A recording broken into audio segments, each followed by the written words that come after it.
Good morning students. मैं दीपा रावत आज आपके लिए लेके आई हूँ क्लास 10th की मैथ्स चैप्टर 6 त्रिभुज। बच्चों, त्रिभुज के बारे में आप अपनी पिछली कक्षाओं में भी पढ़ चुके हैं। त्रिभुज होता क्या है? त्रिभुज जिसमें तीन भुजाएं, तीन कोण होते हैं, उनके अंतः कोणों का योग 180 होता है। आपने बहुत सारे त्रिभुज के बारे में पढ़े थे। क्लास 9th में आपने त्रिभुजों की सर्वांग समता को सिद्ध करना भी सीखा था। त्रिभुजों की सर्वांग समता क्या होती है, इसके परिमेय क्या होते हैं, आप इसके बारे में पिछली कक्षाओं में पढ़ के आ चुके हैं। आज हम बेसिकली जो यहाँ पर ये चैप्टर है ये त्रिभुजों की समरूपता के विषय में है, पर थोड़ा सा ये रिवाइज कर लेते हैं कि त्रिभुजों की सर्वांग समता और त्रिभुजों की समरूपता में क्या अंतर है। ठीक है, तो सबसे पहले समझते हैं कि त्रिभुजों की सर्वांग समता। हम ये कह सकते हैं कि यदि हमारे पास दो त्रिभुज दिए हैं और वो दो त्रिभुज सर्वांगसम तभी कहे जाएंगे जब उनके आकार यानी कि जो उनके शेप हैं, ठीक है, जब उनके शेप और साइज, उनका माप क्या हो, समान हो, तब वो कैसे त्रिभुज कहलाते हैं? आपके पास सर्वांगसम त्रिभुजों कहलाते हैं। ठीक है, जबकि त्रिभुजों की समरूपता में ऐसा होना जरूरी नहीं होता। त्रिभुजों की समरूपता में क्या है, उनका रूप समान होना चाहिए। बस उनका क्या होना चाहिए, उनका रूप समान होना चाहिए, यानी कि उनके कोण बराबर होने चाहिए। उनके कोण क्या होने चाहिए, बराबर होने चाहिए। और जो उनकी भुजाओं का माप है वो आपस में क्या होना चाहिए, समानुपाती होना चाहिए। क्या होना चाहिए, समानुपाती होना चाहिए। इसके विषय में मैं भी आपको बताऊंगी। फिलहाल मैं समरूप आकृतियों का आपको कुछ उदाहरण के जरिए समझाती हूँ कि यदि हमारे पास दो आकृतियाँ हैं जिनके आकार समान हैं परंतु उनका माप क्या है, समान होना आवश्यक नहीं है। उनका माप क्या है, समान होना आवश्यक नहीं है। ऐसे आकृतियों को हम कैसे आकृतियाँ कहते हैं, समरूप आकृतियाँ कहते हैं। जैसे मैं आपको ये बता रही हूँ, ये नॉर्मल आकृतियाँ मैं ले रही हूँ। यहाँ पे मैं कोई बहुभुजों वगैरह के बारे में बात नहीं करूँ, मैं एक जनरल शेप्स के बारे में आपको बता रही हूँ। ठीक है, जैसे हमारे पास एक बड़ा वृत्त है और एक क्या है, छोटा वृत्त है। तो हैं तो दोनों वृत्त, दोनों क्या हैं, समरूप है। इनका रूप क्या है, सेम है। ठीक है, तो ये क्या कहलाएंगे, समरूप वृत्त ये कहलाएंगे। उसी ढंग से हमारे पास एक बड़ा त्रिभुज है और उसी ढंग से हमारे पास एक छोटा त्रिभुज हमारे पास यहाँ पे दिया है। तो दोनों कैसे त्रिभुज हैं, ये समरूप त्रिभुज हैं। ठीक है, अब मैं आपको बताती हूँ कि बहुभुजों की समरूपता क्या होती है। बहुभुज से ही तात्पर्य है कि बहुत सारी भुजाओं वाली आकृति, पॉलीगॉन्स जिसको हम कहते हैं। ठीक है, तो इसमें क्या होता है, बहुभुजों की समान संख्या वाले दो बहुभुज समरूप होते हैं। हमारे पास अगर दो बहुभुज दे रखे हैं जिनकी भुजाएं क्या हैं, भुजाओं की संख्या क्या है, समान है, जैसे चतुर्भुज, त्रिभुज, षष्ठभुज, पंचभुज, इस टाइप की हम बहुभुजों को उनको कहते हैं। ठीक है, यदि उनके सभी संगत कोण बराबर हों, यदि उनके संगत कोण बराबर हैं और उनकी सभी संगत भुजाएं एक ही अनुपात यानी कि समानुपात में हो, तभी वो क्या कहलाएंगी, समरूप बहुभुज कहलाएंगे। जैसे मैंने यहाँ पे एक छोटा सा एग्जाम्पल लिया है कि हमारे पास एक बहुभुज ये चतुर्भुज है, ये भी एक हमने एक छोटा चतुर्भुज लिया है, एक बड़ा चतुर्भुज लिया है।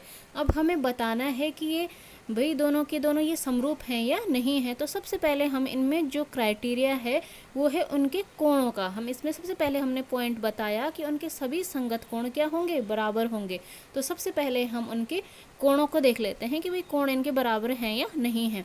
तो भाई 85 डिग्री यहाँ पे भी है, 85 डिग्री यहाँ पे भी है, 70 डिग्री यहाँ पे भी है, 70 डिग्री यहाँ पे भी है, 105 डिग्री 105 डिग्री, 100 डिग्री 100 डिग्री। ठीक है, कोणों की बात तो हो गई कि कोण बराबर आ गए।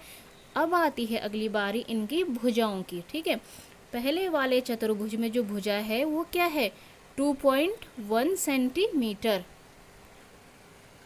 2.1 सेंटीमीटर है पहले वाले में। अब देखो दूसरे वाले में क्या है, 4.2, यानी कि इसी रेशियो में ये आगे बढ़ रहा है ना, इसी का दुगुना है ये। ऐसे नहीं कि मैं यहाँ पे 3 लिख देती तब ये बराबर समरूप नहीं कहलाते, कि अगर मैं यहाँ पे 3 लिख रही हूँ, यहाँ पे 4 लिख रही हूँ, तब ये बराबर नहीं कहलाते। लेकिन इसी अनुपात में, इसी के मल्टीप्लिकेशन में ये आगे बढ़ रहे हैं। जिसमें अगर यहाँ पे 1 लेती, सपोज ये 1 सेंटीमीटर होता और ये 2 सेंटीमीटर होता, तब भी ये सही है। यहाँ पे मैं 2 सेंटीमीटर लूँ और यहाँ पे 4 लूँ, यानी कि रेशियो जो इनका अनुपात है वो सही अनुपात होना चाहिए, मल्टीपल इनका ये होना चाहिए सही। ठीक है, तो उनकी सभी संगत भुजाएं एक ही अनुपात में हैं, बिल्कुल हैं। 2.1 है, यहाँ पे 4.2 है, यहाँ पे 2.4 है, तो यहाँ पे 4.8 है, इसका डबल, ये इसका डबल। यहाँ पे 1.5 है, यहाँ पे 3.0 सेंटीमीटर है डबल, यहाँ पे 2.5 है, यहाँ पे 5.0 सेंटीमीटर, यानी कि सेम रेशियो में बढ़ रही हैं। तो ये क्या कैसे बहुभुज हो जाएंगे? समरूप बहुभुज ये हो जाएंगे। आइए अब शुरू करते हैं प्रश्नावली 6.1। इसमें हम पूरी प्रश्नावली को कवर करेंगे। क्वेश्चन बहुत, क्योंकि बहुत छोटी और बहुत ही इजी प्रश्नावली है, लेकिन कॉन्सेप्ट बेस है। आपके पास 1 मार्क्स के यहाँ पे क्वेश्चन आते हैं और पूरा कॉन्सेप्ट जो चैप्टर का है वो यहीं पे क्लियर हो जाना चाहिए, ठीक है। आपको रटने की कोई ज़रूरत नहीं, आप इसको समझिएगा। क्वेश्चन नंबर फर्स्ट में है, कोष्टकों में दिए शब्दों में से सही शब्दों का प्रयोग करते हुए रिक्त स्थानों को भरिए।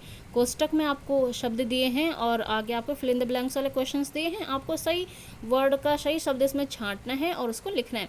देखो, सभी वृत्त डैश होते हैं, सर्वांगसम होंगे या समरूप होंगे। वृत्त चाहे मैं बड़ा लूँ चाहे छोटा लूँ, कैसा होगा अभी बताया था, वृत्त किसमें समरूप होंगे, ठीक है। सभी वर्ग, वर्ग क्या होंगे? वर्ग भी सभी समरूप होंगे। इसमें सभी वर्ग कह रहा है क्योंकि, ठीक है, समानुपात वगैरह के बारे में बात नहीं कर रहा। सभी सारे वर्ग क्या होंगे? समरूप होते हैं। सभी डैश त्रिभुज समरूप होते हैं। ऐसे कौन से त्रिभुज हो जाएंगे जो क्या हो जाएंगे? समरूप होंगे। समद्विबाहु या समबाहु? समबाहु, अगर सारी भुजाएं बराबर हैं तो ऐसे त्रिभुज क्या हो जाते हैं? समरूप त्रिभुज हो जाते हैं, ठीक है। चौथा, इसमें भुजाओं की समान संख्या वाले दो बहुभुज समरूप होते हैं यदि उनके संगत कोण क्या हो?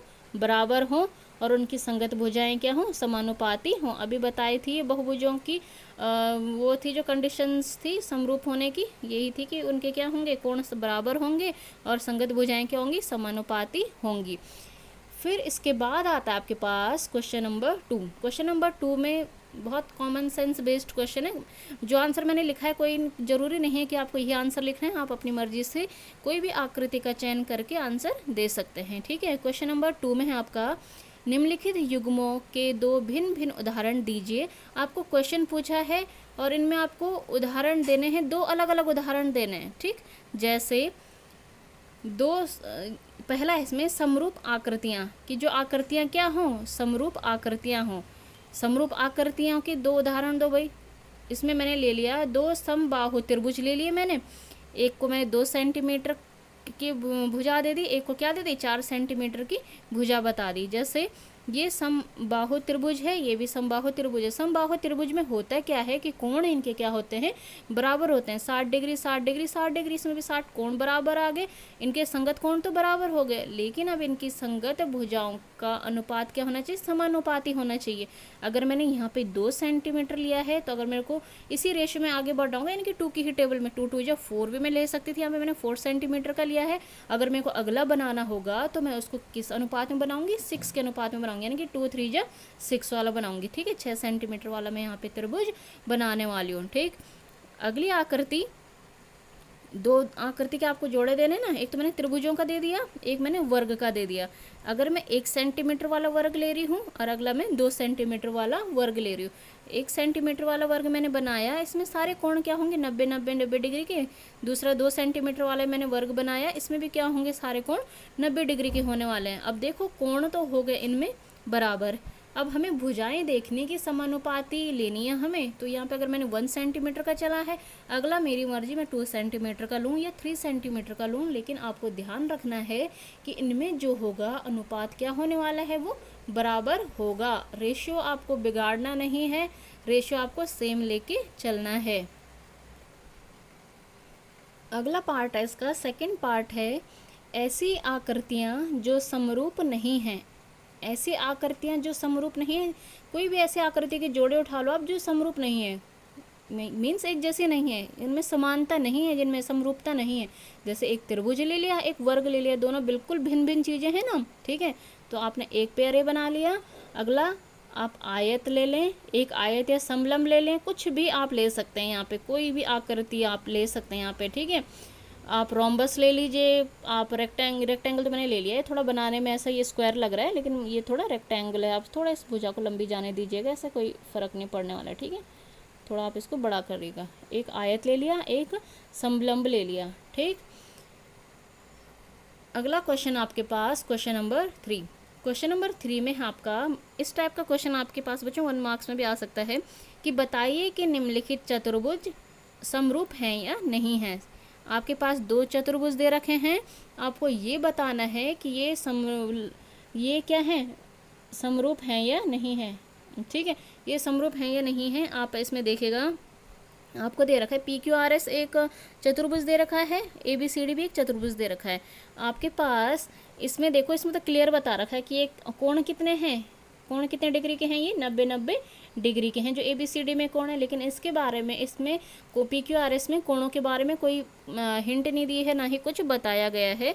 और इनकी जो भुजाएं हैं, आप ये देखिए कि भुजाएं क्या हैं, एक में तो 1.5 सेंटीमीटर, 1.5 सेंटीमीटर, 1.5, 1.5, अगले वाले में 3 सेंटीमीटर की 4 भुजाएं हैं।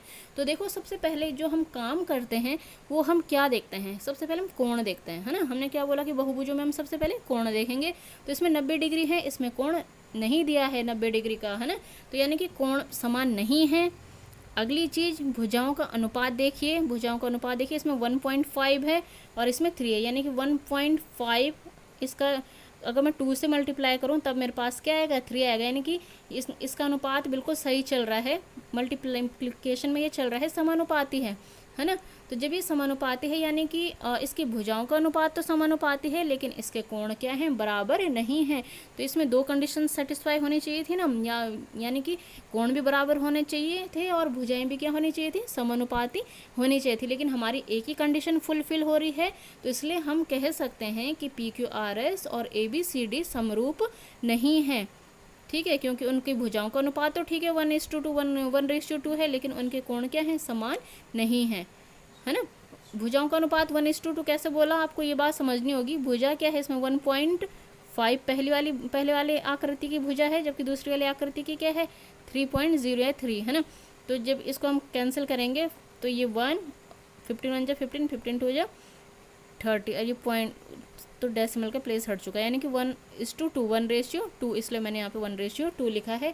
ये चीज़ यहाँ पे पहले भी क्लियर कर ली थी कि इसको 2 से मल्टीप्लाई करेंगे तो तब ये 3 बना होगा, यानी कि 1:2 में ये अनुपात आया होगा। तो आपकी प्रश्नावली यहाँ पर पूरी हुई, आप इसको प्रैक्टिस कीजिएगा। बहुत इंटरेस्टिंग एंड कॉन्सेप्ट बेस्ड ये एक्सरसाइज थी।